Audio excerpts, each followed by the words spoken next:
मैं डॉक्टर सुप्रभा टुट्टी, हिंदी विभाग, केस कॉलेज, सरायकेला। पिछले क्लासेस में हमने जनसंचार से संबंधित बहुत सारी बातों पर जानकारी हासिल की है। उसमें हमने देखा कि जनसंचार शब्द का क्या अर्थ है, उसकी परिभाषा क्या है, उसकी विशेषताएं क्या है। उसके साथ ही साथ हमने जनसंचार की अवधारणा कैसे आई या कैसे हुई, इस पर भी विचार किया है। तो आइए आज हम इसी से संबंधित जनसंचार के महत्व या उसके उपयोगिता पर हम विचार करेंगे। और आपको पता ही है कि यह हमारे यूजी पीजी दोनों ही पाठ्यक्रम में शामिल है। तो जनसंचार माध्यमों की उपयोगिता अलग अलग एवं अलग अलग संदर्भों में भिन्न भिन्न है, किंतु इसके बावजूद इन सभी माध्यमों का उद्देश्य या लक्ष्य एक ही होता है। दुनिया के किसी भी कोने में कोई घटना घट रही हो तो जनसंचार माध्यमों के जरिए ही हमें कुछ मिनटों में हर खबर मिल जाती है। अगर वहाँ किसी टेलीविज़न या समाचार चैनल का संवाददाता मौजूद हो तो हमें वहाँ की तस्वीर एवं घटना साथ साथ देखने को मिलती है। इसके साथ ही साथ हम दुनिया के अलग अलग क्षेत्रों में घट रही घटनाओं को भी सीधे प्रसारण के जरिए हम उसी समय उसी रूप में हम देख सकते हैं। और इस कारण समाज की शैक्षिक, सामाजिक, सांस्कृतिक तथा राजनीतिक धरोहर की वृद्धि करने तथा व्यक्ति के जानने और अभिव्यक्ति के मूलभूत अधिकार को अक्षुण्ण रखने की दिशा में जनसंचार माध्यमों की उपयोगिता मुख्य रूप से हम निम्नलिखित भागों में उसे बांटकर और अच्छी तरह समझ सकते हैं। तो इस रूप में सबसे पहले सूचना यह समाचार यह जानकारी देने का काम जनसंचार करता है। जनसंचार के माध्यमों के द्वारा विश्व की विभिन्न घटनाओं, सामाजिक, राजनयिक स्थितियों की सूचना जन सामान्य को यथाशीघ्र उपलब्ध हो जाती है। इसी के साथ साथ देश विदेश की प्रगति तथा वैज्ञानिक आविष्कारों की सूचना भी जन सामान्य तक पहुंचाई जाती है। जन माध्यम का उपयोग सामयिक तथा महत्वपूर्ण तथ्यों को प्रसारित करने में किया जाता है और जिसका हमारे दैनिक जीवन पर अत्यंत ही महत्व है। जनसंचार को अभिव्यक्ति का अच्छा साधन माना जाता है। जनसंचार के माध्यमों के द्वारा मनुष्य अपने विचारों और भावों को स्वतंत्र रूप से अभिव्यक्त करता है। अभिव्यक्ति की स्वतंत्रता सरकारी माध्यमों की तुलना में समाचार पत्र में अधिक खुले रूप में दिखाई देती है और इसीलिए समाचार पत्रों की महत्ता अन्य माध्यमों की अपेक्षा बढ़ जाती है।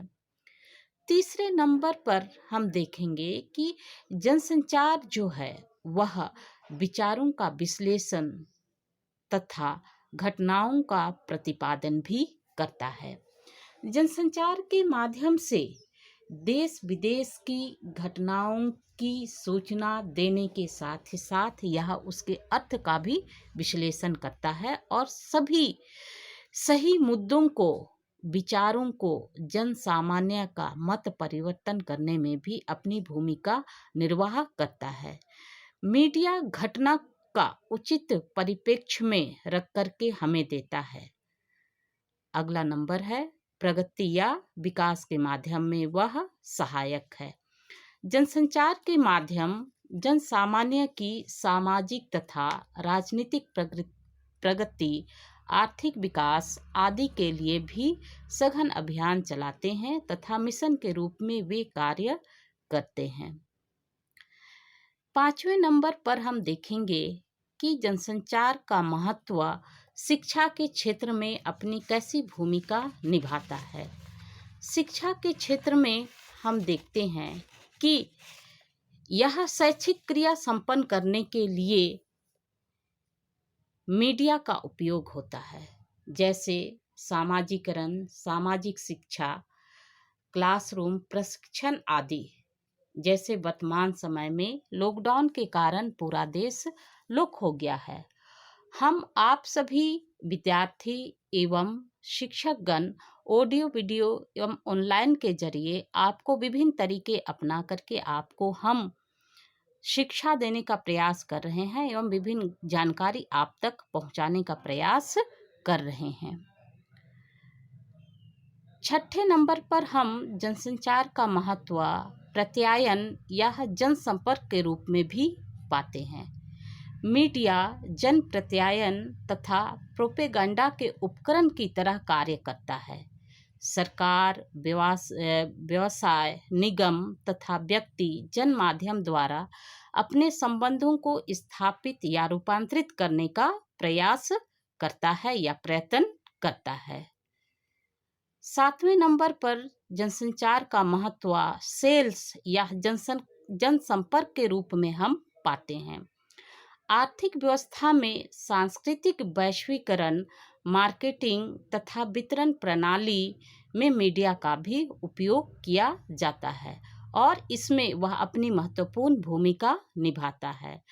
विज्ञापन जनता को नए प्रोडक्ट की जानकारी देता है, उनके मूल्यों के बारे में विश्वास उत्पन्न करते हैं तथा उनको खरीदने के लिए भी राजी करते हैं और साथ ही सरकार द्वारा जनहित में जारी लोक कल्याणकारी योजनाओं के प्रचार प्रसार में भी ये सहायक होते हैं। जैसे हम कुछ उदाहरण के लिए पाते हैं, कुछ उदाहरण आपके सामने रखते हैं। जैसे सबके लिए स्वच्छ भारत अभियान, digital India, Bhamashah India, Jan Dhan योजना, green India, clean India, Beti Bachao Beti Padhao, सड़क सुरक्षा अभियान जैसे सामाजिक सरोकारों से संबंधित कार्यक्रमों के प्रचार प्रसार में वह अपनी सकारात्मक भूमिका का भी निर्वाह करता है। और सबसे महत्वपूर्ण जो है, जनसंचार हमें मनोरंजन प्रदान करता है और मनोरंजन हमें रेडियो, दूरदर्शन, फिल्म आदि जनसंचार के माध्यम जनता के लिए रोचकता या मनोरंजन के प्रभावी साधन माने जाते हैं। इसके साथ ही साथ देश विदेश की कला संस्कृति के समुचित विकास के लिए वह अपना महत्वपूर्ण योगदान देता है। और साथ ही साथ हम यह भी पाते हैं कि जनसंचार के माध्यमों में हमें देश विदेश में होने वाली राजनीतिक, प्राकृतिक, आर्थिक, सामाजिक, सांस्कृतिक, खेल, संगीत, शिक्षा, विज्ञान तथा तकनीक से संबंधित सूचनाओं और महत्वपूर्ण घटनाओं की जानकारी भी मिलती है। जैसे नेपाल में आए भूकंप की घटना हो या फिर उड़ीसा या आंध्र प्रदेश में सूचना का कहर हो, हम सब टेलीविज़न, अखबार, रेडियो के माध्यम से इस विनाश को आसानी से देख, सुन और पढ़ सकते हैं। इस प्रकार हम पाते हैं कि जनसंचार के जो माध्यम है या जो जनसंचार है वह हमारे रोजमर्रा की जिंदगी में अनिवार्य आवश्यकता बनकर मुख्य भूमिका निभा रही है। उनके बिना या उसके बिना हम आज आधुनिक जीवन की कल्पना नहीं कर सकते।